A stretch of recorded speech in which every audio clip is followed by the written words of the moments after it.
교회 오시면서 교회 주변에 황금 들판 보셨습니까?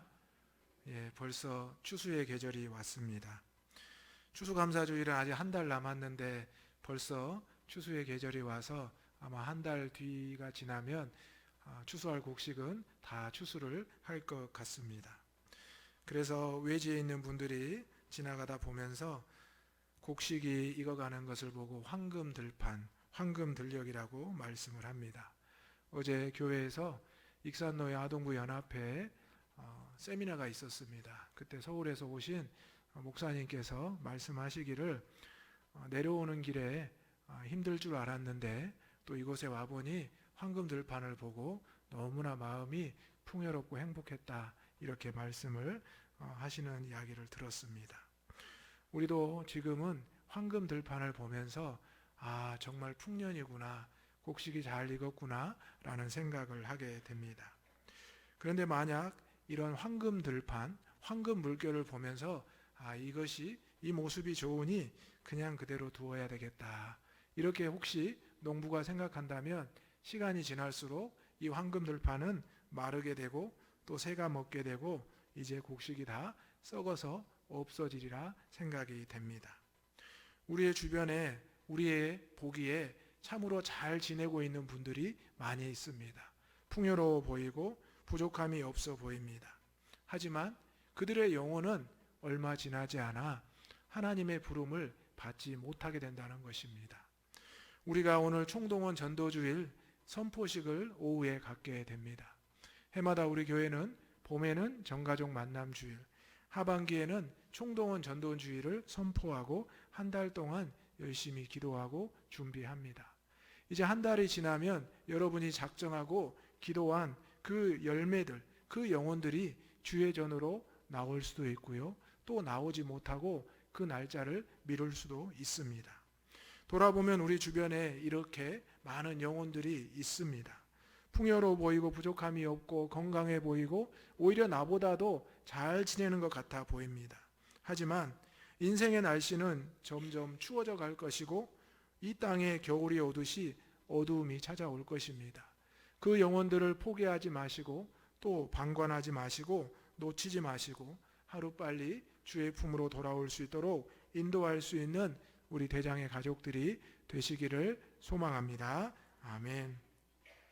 그래서 오늘 본문은 두 곳을 선택을 했는데요.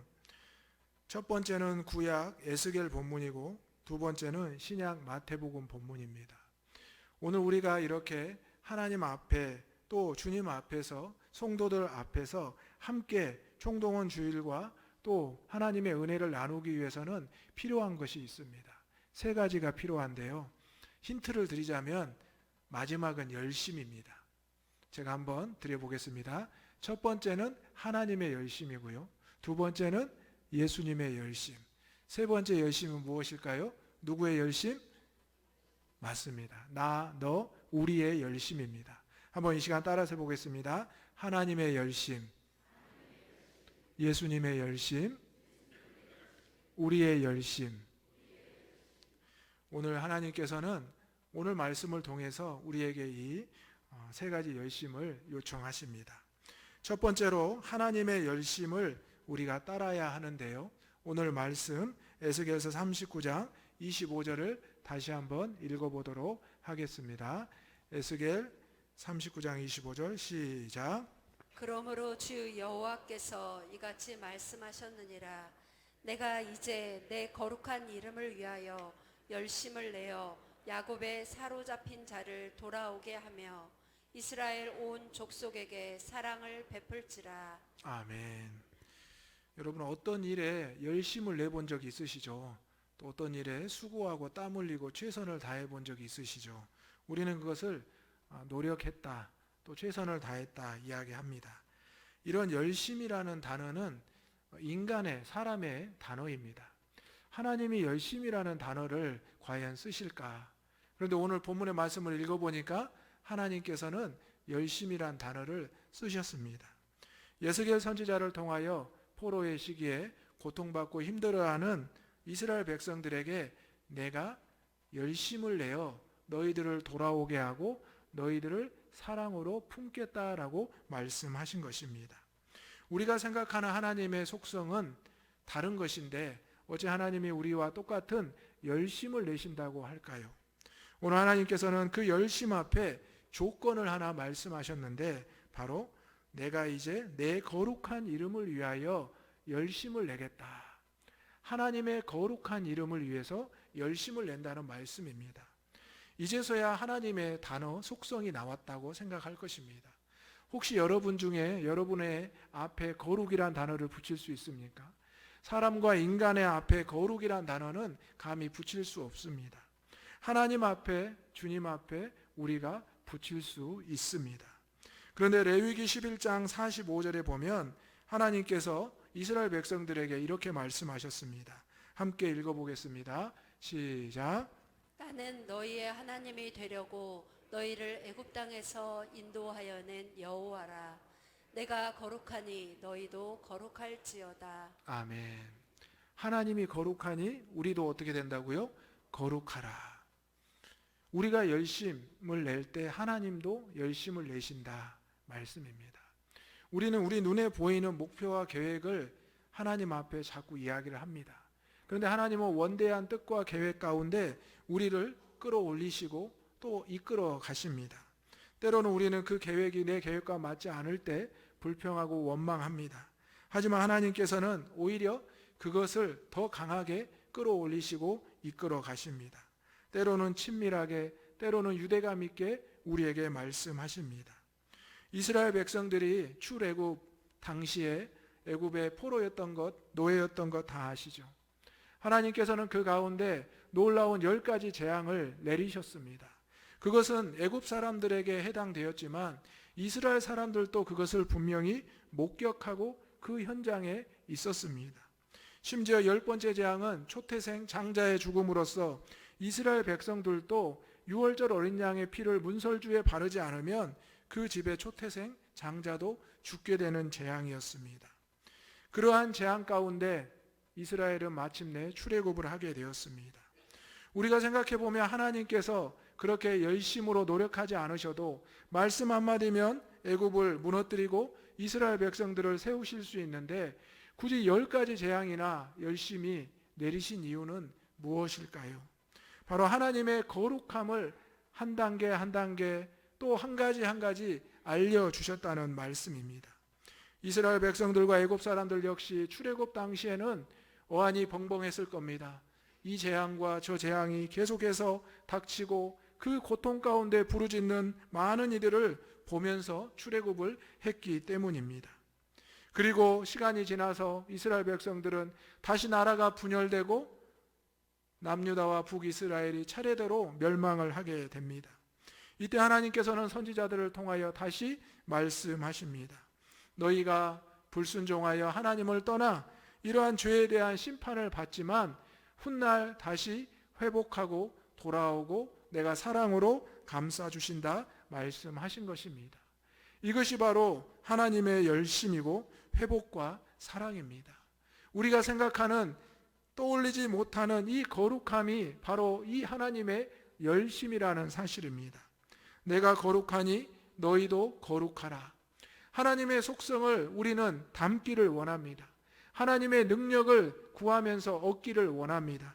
그렇다면 우리가 하나님의 열심을 따르면서 하나님의 거룩함을 회복하는 주의 백성들이 되시기를 주님의 이름으로 축원합니다. 거룩함이란 이 단어를 우리의 단어가 아니라고 멀리하고 세상에서 똑같이 살아간다면 결국 우리는 세상에 속한 사람들과 동일할 수밖에 없습니다. 하지만 우리는 세상에서 구별되고 성별된 존재라고 우리 하나님께서는 말씀하셨습니다. 내 이름을 위하여, 내 거룩한 이름을 위하여 열심을 내어 야곱의 사로잡힌 자를 돌아오게 하며 이스라엘 온 족속에게 사랑을 베풀겠다라는 것은 하나님의 명령이자 선포입니다. 오늘 우리가 어떠한 열심을 내기 이전에 하나님의 거룩함을 생각하면서 하나님께서 우리에게 허락하신 모든 삶의 심지어 재앙과 고난일지라도 그 가운데서 하나님의 열심을 찾고 우리도 그 열심을 따라갈 수 있기를 소망합니다. 오늘 사로잡힌 자를 돌아오게 한다는 것은 바로 포로와 죄와 사망 가운데 잡혀있는 저와 여러분을 돌아오게 하신다는 하나님의 말씀입니다. 우리는 지난 일주일간 세상에서 살아왔습니다. 내가 열심히 살아왔노라 고백하지만 어느 순간 죄의 유혹과 사망의 유혹 앞에 놓여 있었습니다. 아무리 내가 먼지를 털어도 내 안에 쌓여가는 죄의 먼지를 온전히 털어낼 수가 없었습니다. 또 죄의 흔적과 상처가 남아 있었습니다. 이제 우리가 주의 전에 나와서 하나님 앞에 고백하고 그 먼지를 털어버리고 그 상처를 하나님 앞에 고백하며 회복을 받아야 된다는 것입니다. 하나님께서 예스겔 선지자를 통하여 당장 너희가 회복될 것이다 말씀하지는 않으셨습니다. 그들에게 회복의 기간과 또 사랑의 기간이 필요함을 말씀하셨습니다. 오늘 그리고 하나님께서는 그들이 돌아온 후에는 사랑으로 내가 그들과 함께 하겠다 말씀합니다. 우리는 탕자가 돌아왔을 때 그에게 아무것도 묻지 않고 그를 기다리며 품어주었던 아버지의 모습을 늘 생각하고 기대합니다. 여러분도 주의 전에 나오실 때 그러한 마음으로 나오지 않으셨습니까? 아버지의 모습은 보이지 않지만 교회 마당에서 여러분을 환영하는 집사님, 권사님, 장로님들 안내하는 그분들의 모습을 보면서 아, 내가 주의 전에 잘 왔구나. 내가 오늘 은혜를 받겠구나. 하나님이 나를 부르시는구나. 이 모습이 우리에게 있었다는 사실입니다. 오늘 하나님의 뜻에 따라 열심을 낸다는 것은 오늘 하나님께서 우리에게 말씀하시는 회복과 사랑을 우리가 받고 따를 수 있어야 됩니다. 우리가 주의 전에 왔다가 예배드리고 그저 아무런 감흥 없이 은혜 없이 돌아간다고 하면 우리는 하나님의 거룩성을 회복하지 못하고 세상으로 나아가는 것입니다. 그것이 한 주, 두 주 쌓이게 되면 우리는 세상 사람들의 습관대로, 습성대로 살아갈 수밖에 없습니다. 오늘 하나님께서는 열심을 내되 그 앞에 하나님의 거룩함을 분명히 말하고 있습니다. 여러분, 주의 일을 할 때 하나님 앞에 예배 드릴 때 하나님 거룩함을 저에게 주십시오. 우리의 가정에 주십시오. 우리의 모임에 주십시오라고 간구할 수 있기를 주님의 이름으로 축복합니다. 아멘. 두 번째로 예수님의 열심인데요. 예수님의 열심을 경험해야 합니다. 마태복음 9장 36절 읽어보겠습니다. 시작. 무리를 보시고 불쌍하시니 이는 그들이 목자 없는 양과 같이 고생하며 기진함이라. 아멘. 예수님께서는 하나님의 말씀대로 이 땅에 오셨습니다. 그래서 요한복음에 보면 말씀이 육신이 되었다라고 말씀하는데요. 요한복음 1장 14절 말씀도 이 시간 한번 읽어보겠습니다. 시작. 말씀이 육신이 되어 우리 가운데 거하심에 우리가 그의 영광을 보니 아버지의 독생자의 영광이요 은혜와 진리가 충만하더라. 아멘. 하나님의 거룩하심을 위해서 하나님께서는 열심을 내셨는데요. 그 열심의 최종의 증표가 예수 그리스도입니다. 하나님이 세상을 이처럼 사랑하사 독생자 예수 그리스도를 보내신 것이 하나님의 열심이며 하나님의 거룩하심의 선물입니다. 오늘 예수님께서는 이 땅에 오셔서 세 가지 사역을 하셨는데요. 첫 번째로 교육, 티칭입니다. 가르치는 사역을 마을이나 회당에서 구약의 말씀, 모세의 율법, 하나님의 말씀을 전하시고 그 율법의 말씀대로 행하시고자 노력하셨습니다. 두 번째는 가르침에서 끝나지 않고 전도 사역을 하셨는데요. 오늘날로 말하면 설교입니다. 프리칭이죠. 복음을 전파하시고 예수님은 외치셨습니다. 회개하라, 천국이 가까워 왔느니라. 회개하라, 천국이 가까워 왔느니라. 그리고 예수님은 치유를 사역으로 하셨습니다. 바로 우리가 잘 아는 단어로 힐링이라는 단어입니다. 수많은 병자들을 찾아가시고 만나시고 어루만지시고 안수하시고 그들의 영육을 고쳐주셨습니다. 예수님의 이 3대 사역은 바로 하나님께서 약속하시고 또 우리에게 주신 놀라운 은혜입니다. 예수님의 열심은 긍휼과 은혜입니다. 그러므로 우리가 한 영혼을 작정하기 전에 한 영혼을 위해서 기도할 때 우리가 예수님의 열심을 경험해야 합니다. 우리가 복음을 전할 때 내가 만난 하나님, 나에게 은혜를 주신 예수님을 증거한다면 세상의 그 어떤 사람도 그것을 외면하지 않고 들을 것입니다. 성경의 이야기를 말 그대로 이야기로 풀어서 해주면 우리 아이들이나 성경을 처음 듣는 어른들도 귀 기울여 듣습니다. 하지만 성경을 있는 그대로 읽게 되면 조금 지루해하고 또 딴짓을 하는 것을 보게 됩니다. 예수님의 열심은 직접 찾아가시고 직접 부딪히고 만나시고 말씀하시고 고쳐주셨다는 것입니다. 맹인이 눈을 뜨게 됐고요, 말 못하는 자가 입이 열게 되었습니다. 혈루증의 여인이 혈루가 마르게 되었습니다. 수십 년 동안 일어나지도 못했던 자들이 일어나게 되었습니다. 이것은 바로 예수님의 열심, 긍휼, 불쌍히 여기시는 마음이 있었기 때문입니다. 오늘 본문의 불쌍히 여기다는 이전 성경에 민망하게 여기다, 또한 해석하자면 답답하고 딱하고 걱정하며 안쓰럽게 여기다라는 것입니다. 여러분, 하나님께서 우리를 얼마나 긍휼히 여기셨으면 독생자를 보내주셨겠습니까? 또 독생자 예수 그리스도가 말씀이 육신이 되어 우리에게 오셔서 우리를 얼마나 긍휼히 여기셨으면 가르치시고 전도하시고 치유해 주셨겠습니까? 오늘 저와 여러분에게 베풀어 주신 이 놀라운 은혜, 이 놀라운 긍휼이 저와 여러분을 통해서 한 영혼 한 영혼에게 전해지기를 소망합니다.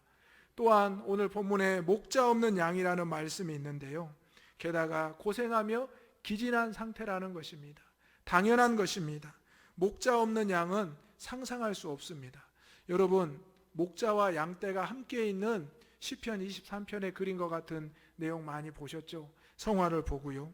그런데 양은 나쁜 안 좋은 시력을 갖고 있고 그래서 앞을 잘 보지 못합니다. 그래서 앞에 양에 있는 엉덩이를 보면서 따라간다고 합니다. 그리고 약한 발목이 있어서 넘어지면 스스로 일어나기 어려워서 목자가 일으켜줘야 한다고 합니다. 고집은 얼마나 센지 자기의 뜻대로만 하려고 한다고 합니다. 그리고 연약함의 투성입니다. 여러분, 양의 털을 한번 보셨습니까? 양의 털이 멀리서 보면 깨끗하고 정갈해 보이지만 가까이서 보면 얼마나 지저분하고 더러운지 모릅니다. 그래서 1년에 한 번씩 그 털을 깎지 않으면 도대체 이것이 어떤 짐승인지 동물인지 모를 정도로 지저분한 것이 양이라는 동물입니다. 이런 양에게 필요한 것은 목자입니다. 저와 여러분같이 세상에서 죄 가운데 사망 가운데서 살아가다가 목자 없는 양의 모습이 되었다고 생각해 보십시오. 은혜를 받지 못한다고 생각해 보십시오. 하나님의 말씀을 듣지 못한다고 생각해 보십시오. 하루도 견딜 수 없을 것입니다. 이 양은 그 생명을 스스로 지킬 수 없는 존재입니다. 어떠한 것을 먹을 것인지, 무엇을 마실진지, 어디에서 쉼을 얻을 것인지 오직 목자가 이끄는 대로, 목자가 주는 대로 먹고 마시고 쉰다는 것입니다. 이 안타까운 표현은 민수기와 열왕기상, 역대야, 마태복음, 마가복음에 등장합니다. 목자 없는 양이라. 저와 여러분의 삶 가운데 목자 없는 양의 모습이 아닌 목자를 따르는, 예수님을 따르는, 그 열심을 따르는 저와 여러분이 되시기를 주님의 이름으로 축원합니다. 목자 되신 예수 그리스도를 바라보며 그 모습을 따를 때 우리는 긍휼 또 은혜를 입을 수 있습니다. 때로는 우리를 불쌍하게 보시는 하나님의 눈길이, 주님의 눈길이 부담스러울 수 있습니다. 하지만 주님이 우리의 형편을 아시지 않습니까? 예수님이 우리의 연약함을 아시고 보시지 않습니까? 왜 주님 앞에 우리가 잘났다고 숨기고 감추려고 과장하고 있으십니까? 우리가 이 시간 아무리 우리의 모습을, 마음을 감추려고 해도 우리의 마음을 감찰하시는 하나님 말씀 앞에서 다 드러나게 될 줄로 믿습니다. 하나님의 열심, 거룩하심을 예수님께서 아시고 찾아오시고 우리에게 말씀하시고 가르치시고 전도하시고 치유하시는 이 역사를 우리가 경험해야 또 다른 영혼들을 구할 수 있다는 것입니다. 목자를 따르는 양이 되었을 때 우리의 뒤에 또 양이 따르고요, 그 뒤에 양이 따를 수가 있는 것입니다. 오늘 저와 여러분은 총동원 전도주의를 이제 한 달 앞두고 있습니다.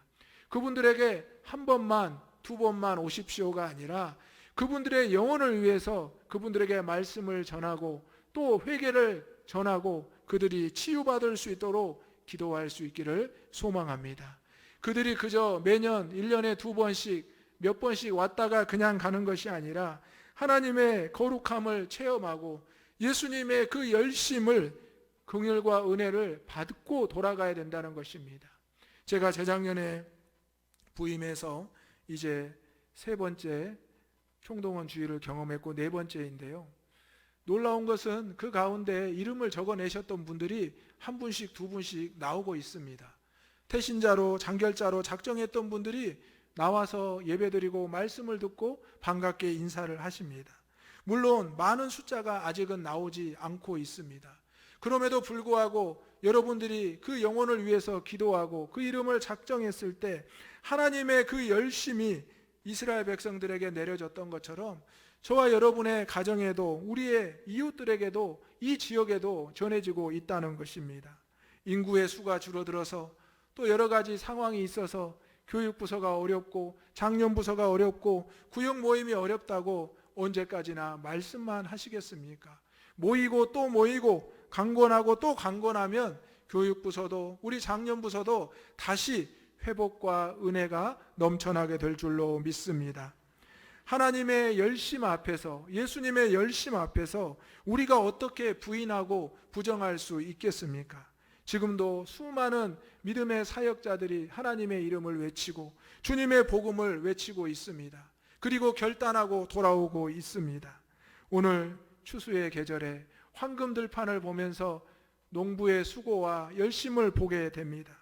우리 주변에 있는 황금 만능주의에 살아가는 그 많은 영혼들, 하나님을 떠나 세상에 속하여 살아가는 이들, 왜 우리가 구원하지 못하고 왜 우리가 열심을 내지 못하고 있습니까?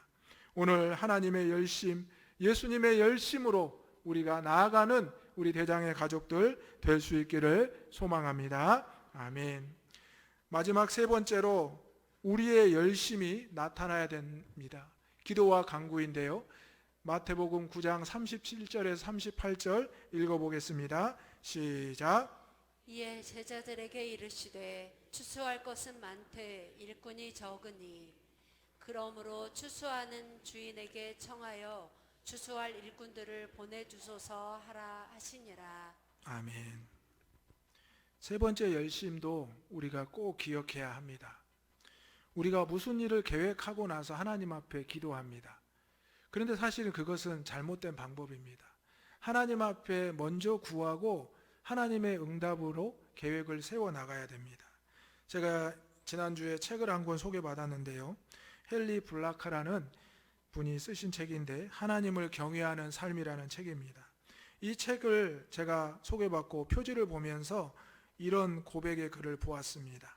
하나님의 뜻을 알고 행하는 길. 하나님의 뜻을 알고 행하는 길. 그런데 그 글귀가 제 눈에 떠나지 않았습니다. 그러면서 그것을 제가 저도 모르게 뒤집어서 한번 생각하고 읽어보았습니다. 행하고 하나님의 뜻을 구하는 것. 우리는 지금까지 하나님의 뜻이라고 행하면서 내가 먼저 행하고 하나님의 뜻을 구했다라는 것을 회개하고 고백하게 되었습니다. 하나님의 뜻을 알고 행하는 것이 바로 하나님이 기뻐하시는 열심입니다. 하나님의 열심을 알고 예수님의 열심을 알고 내가 비로소 기도와 간구를 할 때 그것이 우리의 열심이 된다는 것입니다. 지금까지 우리는 우리의 계획을 세워놓고 우리의 계획에 하나님을 자꾸 맞추려고 했습니다. 맞춰달라고 요청했습니다. 오히려 하나님께서는 오히려 그 계획을 송두리째 뽑아버리시고 완전히 나와 다른 생각으로 이끌어 가실 때가 있습니다. 때로는 취업과 승진과 이직, 때로는 사업과 때로는 가정에서의 일, 우리의 생각과는 전혀 다른 방법으로 하나님이 나를 이끄시고 또 인도하시는 것을 경험하게 되었습니다. 오늘 우리는 하나님의 열심과 주님의 열심 앞에 나의 열심이 얼마나 부족한 것인가를 깨닫게 됩니다. 그래서 우리가 하나님의 뜻을 알고 열심을 낼 수 있는 저와 여러분이 되시기를 소망합니다. 열심을 내는데 올바른 방향과 또 목적이 되어야 되지 않겠습니까? 우리가 한 영혼을 구원하는 것이 하나님을 위해서, 하나님의 나라를 위해서 해야 될 것인데, 내 이름을 내세우기 위해서, 내 명예와 나의 어떠한 것을 하기 위해서 신앙생활을 그렇게 하는 것은 바람직하지 않습니다. 말을 앞뒤만 바꾸면 됩니다. 하나님의 뜻을 알고 행하는 길, 내가 행하고 하나님께 구하는 것이 아니라 그것을 바꾸어서 하나님의 뜻을 먼저 구하면 하나님께서 우리의 열심을 받아주실 줄로 믿습니다. 오늘 예수님께서는 제자들에게 말씀하십니다. 너희가 추수할 것은 많으니 일꾼이 적으니 추수하는 주인에게 청하여 추수한 일꾼들을 보내주소서 하라. 이것은 하나님 앞에 기도하고 간구하라는 것입니다. 일꾼이 누구냐? 바로 너희들이니 하나님 앞에 기도와 간구하여 우리를 추수할 일꾼으로 보내주소서라는 것입니다. 우리가 이제 총동원 전도주의를 선포했습니다. 이제 선포할 것입니다. 그리고 이제 한 영혼 한 영혼을 작정합니다.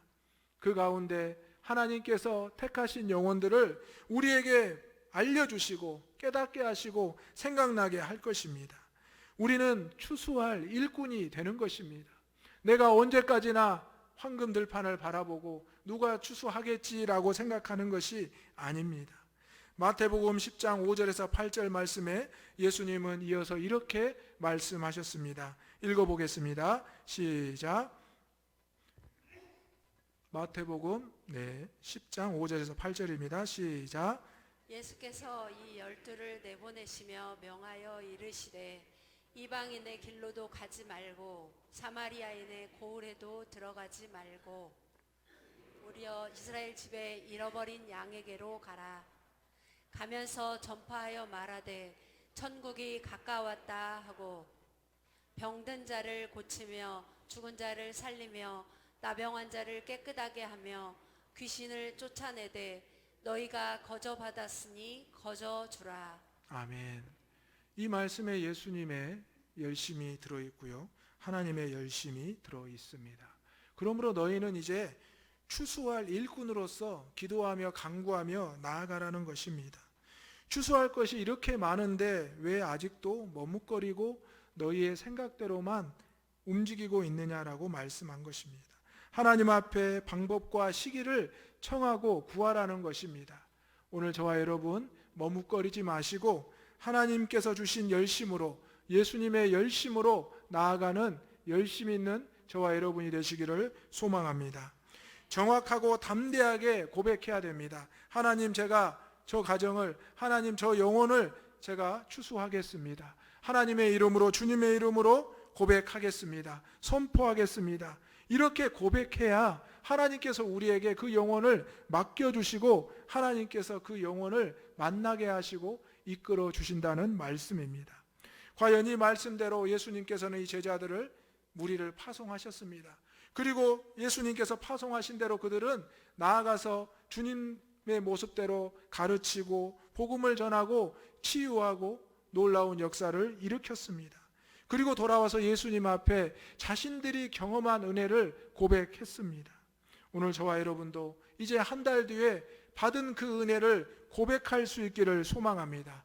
그 열매가 되는 귀한 영혼들과 함께 이 자리에서 예배할 수 있는 우리 대장의 성도들 될 수 있기를 바랍니다. 우리 대장의 장년부서와 어린아이를 합하면 500명이 넘습니다. 그러면 한 명씩 데려오면 1,000명이 되는 것입니다. 그 놀라운 역사가 이 제단에서 일어나기를 주님의 이름으로 축원합니다. 기도하겠습니다. 사랑과 은혜가 충만하신 아버지 하나님, 하나님의 그 거룩한 이름을 위하여 하나님의 열심과 주님의 열심과 우리의 열심이 있기를 소망합니다. 회복과 사랑으로 또한 긍휼과 은혜로 기도와 간구로 나아가는 대장의 가족들이 되게 하여 주옵소서. 아버지 하나님, 이제 총동원 전도주의를 선포합니다. 또한 한 달 동안 믿음으로 기도하며 나아갈 때 세상에서 우리보다 더욱 잘나 보이고 귀해 보이고 뛰어나 보이지만 하나님 앞에 죽어있는 사망권세에 놓여있는 그 영혼들을 꼭 데려올 수 있도록 저희들을 인도하여 주옵소서. 예수님의 이름으로 기도합니다. 아멘.